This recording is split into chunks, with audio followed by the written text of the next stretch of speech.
So ever since I uploaded a couple videos related to nitro finishes, I've been getting a lot of questions about the subject.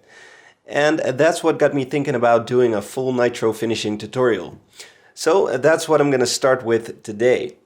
Now in this tutorial I'm going to show you how to create a perfect nitro finish at home without using any specialist tools, and thus without spending a whole lot of money in the process. Now, since I'm going to be covering a whole lot of subjects in this tutorial, I will divide it into multiple parts, which I will upload in the course of the next few weeks. Now, before I start this tutorial, I'd just like to mention that there are obviously many ways of doing things, and that means there are also many ways of creating a nice nitro finish.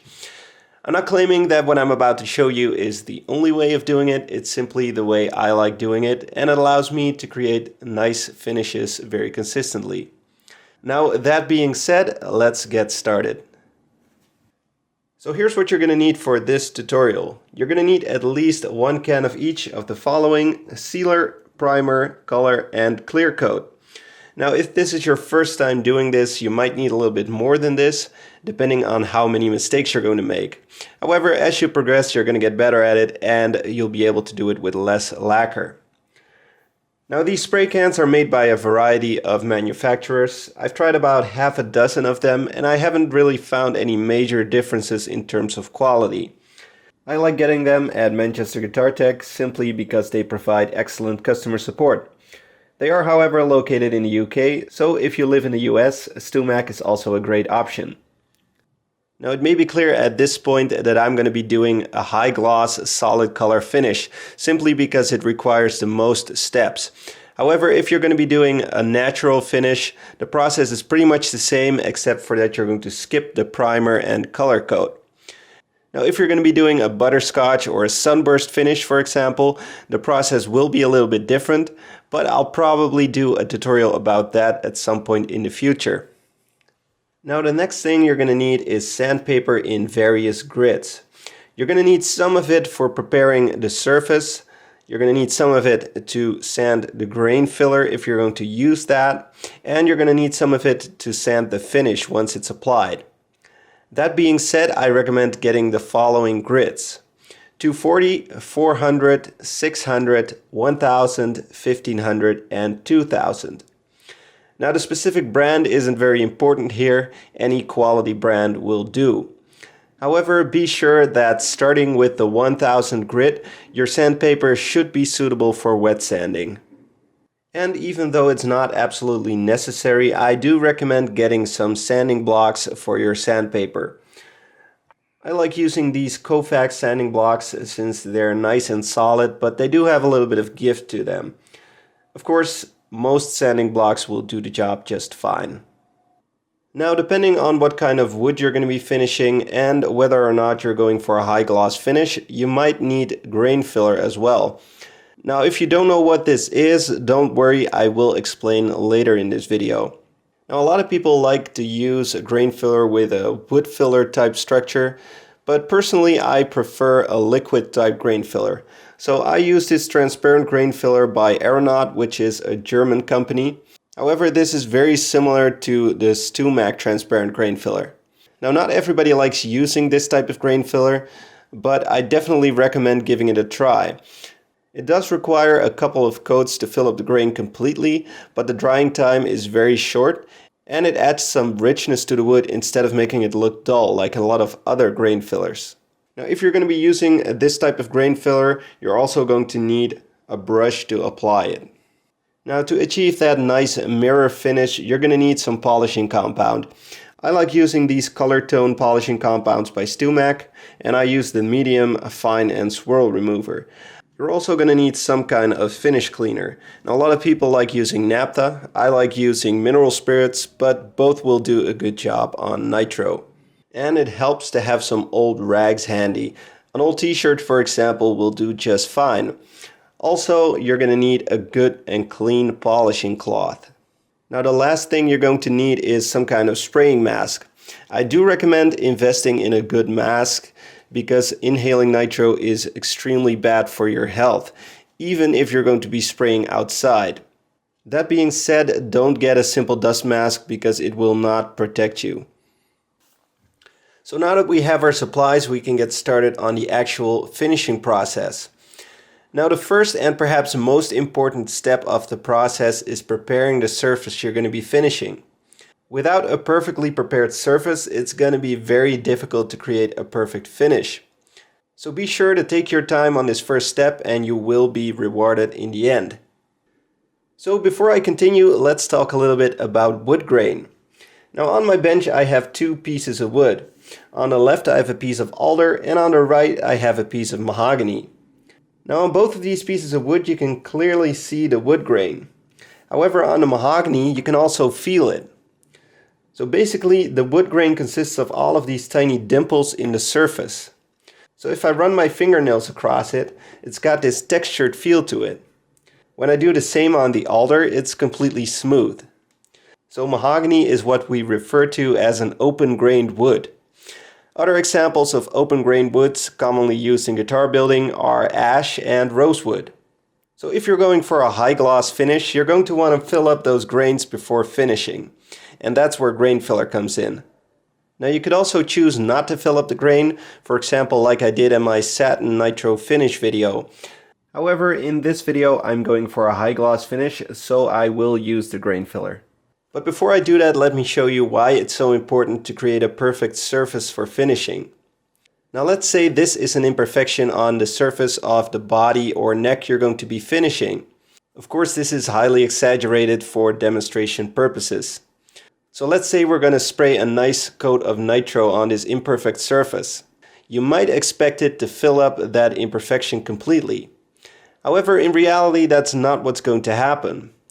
In reality, the nitro is pretty much going to follow the contours of that imperfection, even if it's an extremely tiny imperfection. So that means you're going to still end up with a little dimple in your surface. Now, of course, you could spray another coat, and again, that would kind of fill up the imperfection. Then you're going to spray another coat and another one, and at some point you're going to end up with a nice and flat layer of nitro. However, you're going to end up with a very thick finish.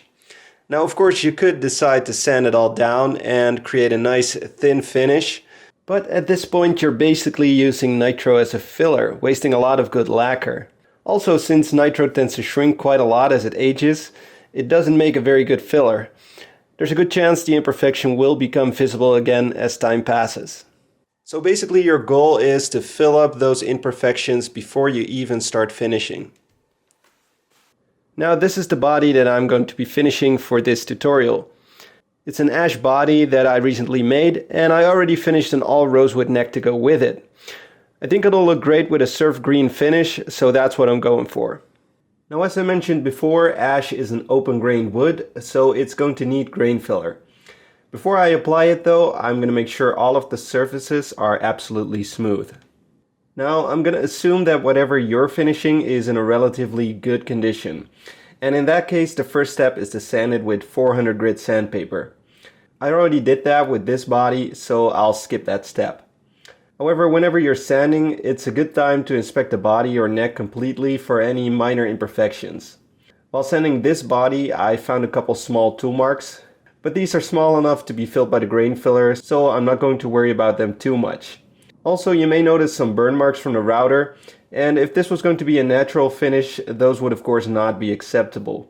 However, since this is going to be a solid color finish, I'm not going through the effort of sanding them out. Now, since this body is already pretty smooth, the next step is to take a damp cloth and wipe it across all of the surfaces. This will raise the wood grain. And I'm doing this because I want to avoid this happening in a later stage of the finishing process. So once I've raised the grain, I'll sand it again, and it'll leave a very smooth surface.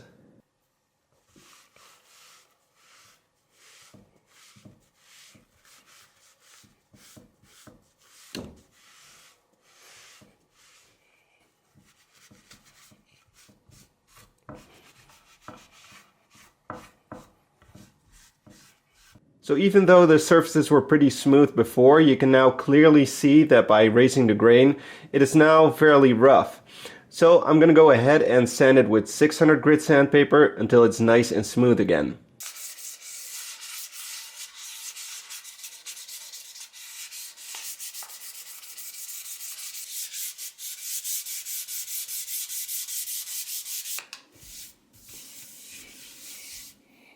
And this is also a good time to round over any sharp edges, such as around the cavities and the neck pocket. If left sharp, these will be very difficult to finish. So the body is now very smooth, and that means I'm ready for the next step, which is grain filler. As I mentioned before, I like using a liquid type transparent grain filler, so that's what I will be applying to this body. Now the process for applying it is quite simple. What I'm going to do is take a brush and I'm going to apply the filler across the grain. I'm going to start by applying a thick first coat on the top, and then I'm going to work my way across the entire body.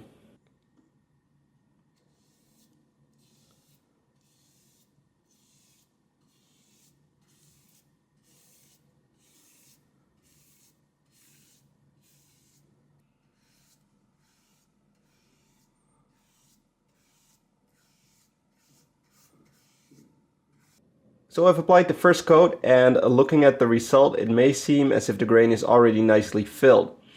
However, this grain filler shrinks quite a bit as it dries, so it's going to require a few more coats to create a nice level surface.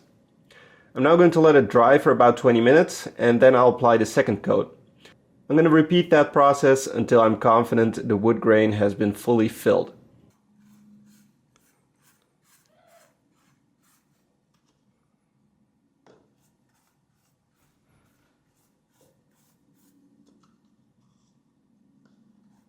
So I've applied 4 coats of filler now, and I think I'm about done with the top.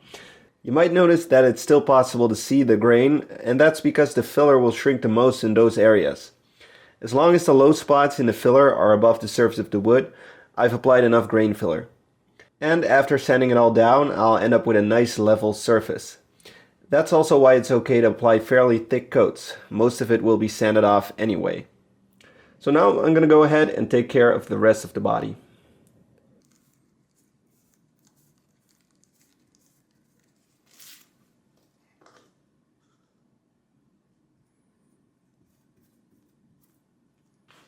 And this is what the body looks like after applying the grain filler on all sides.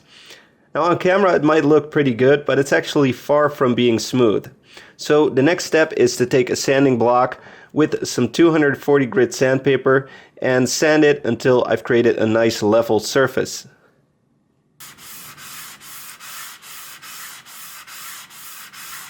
Now you may notice that this grain filler clogs up your sandpaper fairly quickly, so it's very important to clean your sandpaper every now and then.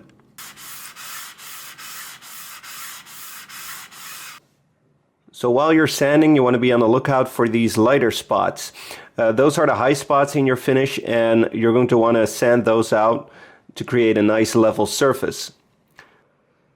So there are no lighter spots in this area, and if your surface looks like this, that means you'll have created a nice flat surface. Now while you're sanding, it's a good thing to clean things up with some mineral spirits every now and then, and that will allow you to properly inspect your work. So basically what I do to inspect the body is set up a light almost parallel to the surface of the body, and that allows me to see every little imperfection. Now in this case, this area is absolutely perfect, but over here I can still see some open wood grain, so this is going to need a little bit of a touch-up.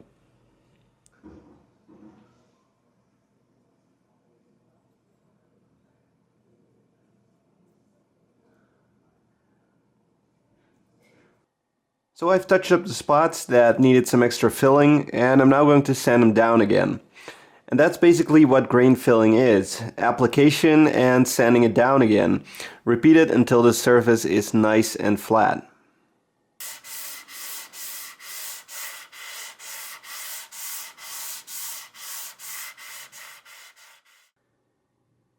And here is the body all finished.